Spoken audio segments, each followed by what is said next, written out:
ජීවිතය කියන්නේ හරියට රෝලර් කෝස්ටර් එකක් වගේ නේද? සමහර වෙලාවට අපි ඉන්නේ උඩින්ම උඩ. තවත් වෙලාවට එකපාරටම පහළට වැටෙනවා. ඉතින් මේ සතුට දුක කියන හැඟීම්වල උස් පහත් වීම මැද්දේ කඩා නොවැටි ස්ථාවරව ඉන්න එක සමහර විට අපේ ජීවිතයේ තියෙන ලොකුම අභියෝගයක් වෙන්නේ නැත.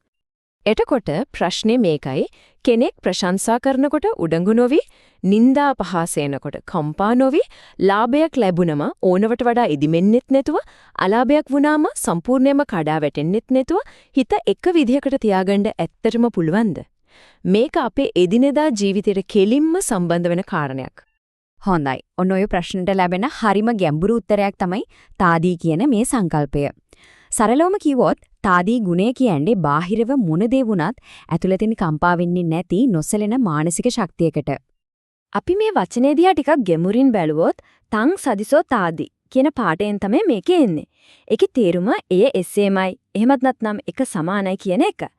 මෙතන තියෙන වැදගත්ම දේ තමයි පිටතින් වෙන දේ හොඳ වුණත් නරක වුණත් හිත එකම ස්ථාවර මට්ටමක පවත්වා ගන්න තියෙන හැකියාව. ඉතින් මේ කියන නොසැලෙන ගුණය නිතරම පරීක්ෂාවට ලක් වෙනවා. කොහොමද? අපි හැමෝටම ජීවිතේදී මුහුණ දෙන්න වෙන පොදු අත්දැකීම් ටිකක් තියෙනවා. මේවා තමයි අපේ හිත සොල්ලවන්න උත්සාහ කරන බලවේග. මේවට කියනවා අටලෝ දහම කියලා.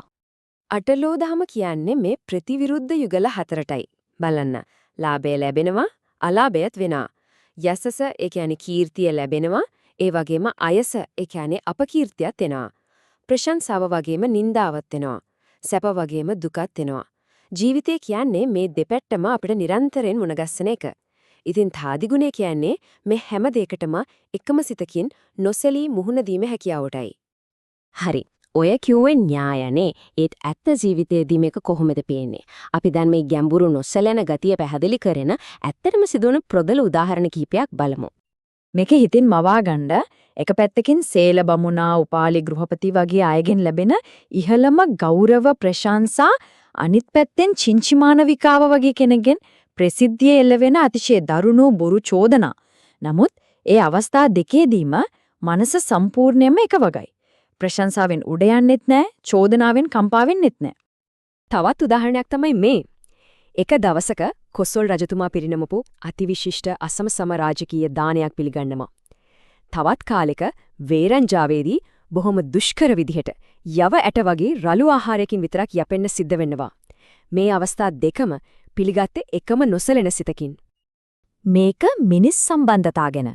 අනාථපිණ්ඩික විශාඛා වගේ අයගෙන් ලැබෙන දැඩි ලැබියාව, නොමසුරු සහයෝගය, ඒ වගේම දේවදත්ත වගේ අයගෙන් එල්ලවෙන භයානක සතුරුකම්, මරණීය තර්ජන මේ දෙකින් එකකින්වත් හිතේ වෙනසක් උනේ නැහැ.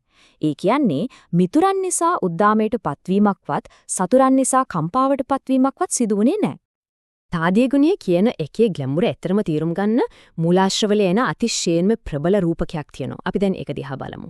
මේක තමයි නොසැලෙන භවයේ උත්තරීතරම පරීක්ෂණය. මේ රූපකය ටිකක් මෙනෙහි කරලා බලන්න. හිතන්නේ කෙනෙක් එක අතක සුවඳවත් සඳුන් කල්කයක් ගානවා. ඒ මොහොතේම තව කෙනෙක් අනික් අතට තීන වෑයකින් පහර දෙනවා. පරිපූර්ණ නොසැලලෙන බව කියන්නේ සුවඳ ගල්වන කෙනා ගැන ආදරයක්වත් පහර දෙන කෙනා ගැන තරහක්වත් ඇති නොවි ඒ දෙන්න දිහාම එකම සිතකින් බලන්න පුළුවන්කම.